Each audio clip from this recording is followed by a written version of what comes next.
The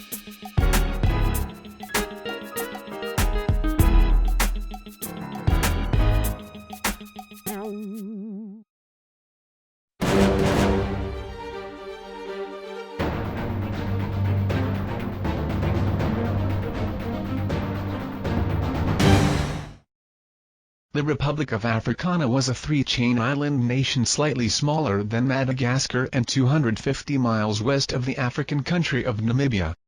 It was known as Minor Britannia after being taken by the Britannian in 1801. It was less a colony and more of a private island owned by the member of the royal family of Britannian Lord Michael Wiltshire. It was given to him by his uncle King George III. Unlike any of the other African colonies that Britannia controlled, it was Lord Michael's personal fiefdom. Lord Michael's son, Michael Wiltshire II, visited the state of Georgia in the corporate states of Americium during the 1820s. While staying with a plantation owner, James Dunn, he took Mr. Dunn's daughter Mary Dunn to be his wife.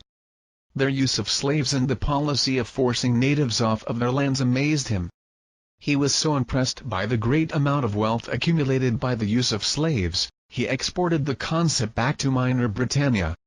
With the guidance of his wife and several overseers he brought from Americium, the natives were completely stripped of their languages and cultures until they were almost similar to the slaves of the Americium South.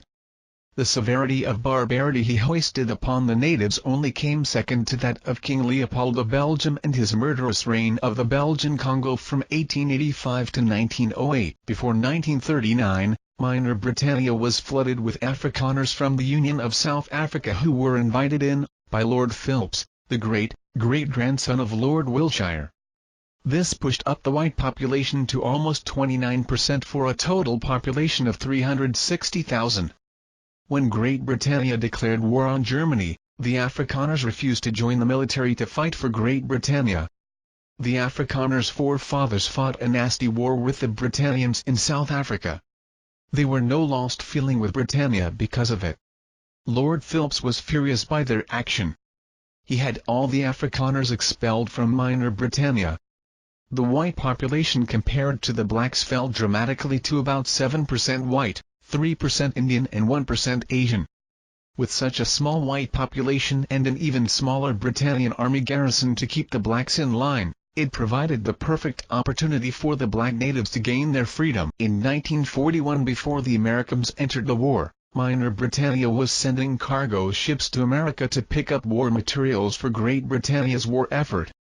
On board one of those ships, a black Minor Britannian native named Charles Baker found himself being chased by a Klan mob in Hampton Roads, Virginia. He was quickly saved by a black dock worker named James Middleton who shot 3 of the Klansmen dead, causing the others to flee. The two men quickly became close friends. James was a member of the UNIA, which stands for the United Negro Improvement Association. This organization was created by the Honorable Marcus Garvey. Mr. Garvey wanted to lead the Americium Negroes back to Africa to escape the constant death, terrorism, and injustice in Americium. James' family had their store burned down and had to flee South Carolina for Washington, D.C. during the Red Summer of 1919. The Red Summer of 1919 was when white mob violence swept across Americium, killing blacks and burning down their businesses. A year later, America was fully engulfed in war with Germania. James became a merchant marine to avoid being drafted into the army. Charles' supply ship was sunk by Germanian U-boats during its return voyage to the U.S. He and his surviving crewmen were taken in by the American merchant marines. By chance, Charles ended up on the same ship as James. Both men knew that this was an opportunity to supply a growing secret rebel movement that was brewing in Minor Britannia. It was a moonlit night on the maiden voyage of the Liberty ship Jefferson Davis along with the rest of the Liberty ships of that group. Their destroyer escorts attacked several U-boats wolf packs and split off from the group to give chase. The Liberty ships were all alone. One of the Liberty ship was suddenly attacked by a U-boat.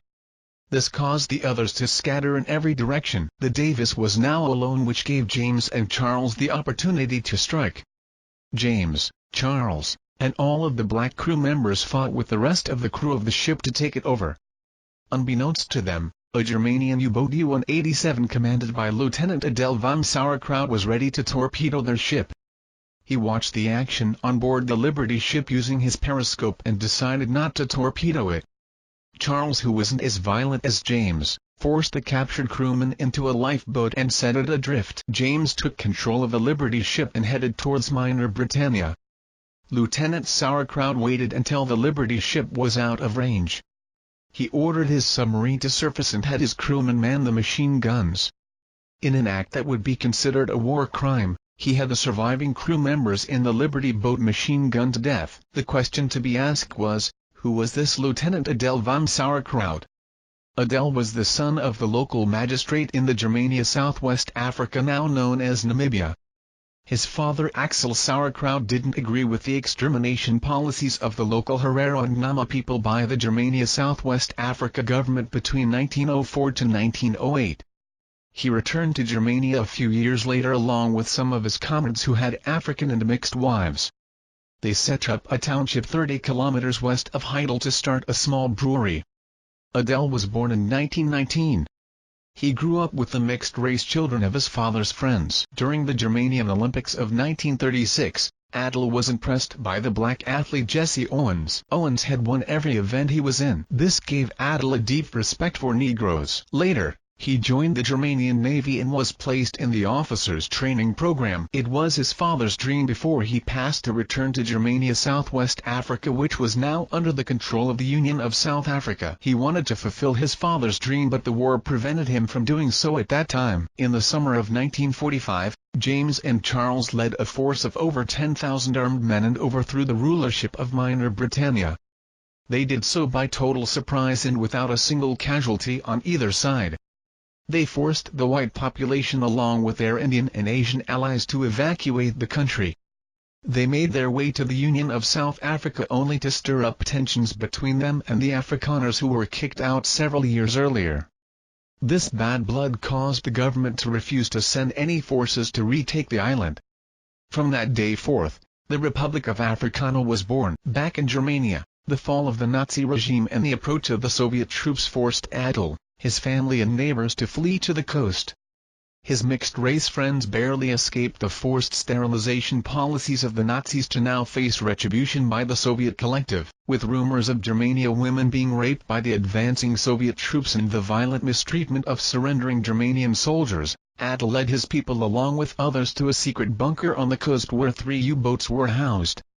He packed the people in all 3 submarines and fled towards Southwest Africa. As Adel's U-boat fleet neared Southwest Africa, one of the U-boats experienced navigation problems which caused it to go off course. It took a day or so for the other 2 U-boats to find the lost U-boat which had beached itself on the northern island of Kirch. All 3 U-boats were eventually captured by the Africanian troops and taken to the provincial government led by Charles and James in the capital city of Garvaville. James was confiscating the submarines while Charles offered to give them their captured Liberty ship to allow them to leave. James feared that they were going to tell their enemies strategic information that will help them invade the islands. He knew they had to be silenced. It just so happened that Adel recognized James and Charles. He told them what he saw when they took over the Liberty ship and his actions he took to silence the men in the lifeboat. Impressed, James made them another offer. Since Adel wanted some land to start a new life for his people, James offered them land in a vineyard valley 50 miles from Port King George, now called Docks Bay. James realized that there were engineers and technicians among the women and children of his group. They would prove to be useful to help build their nation.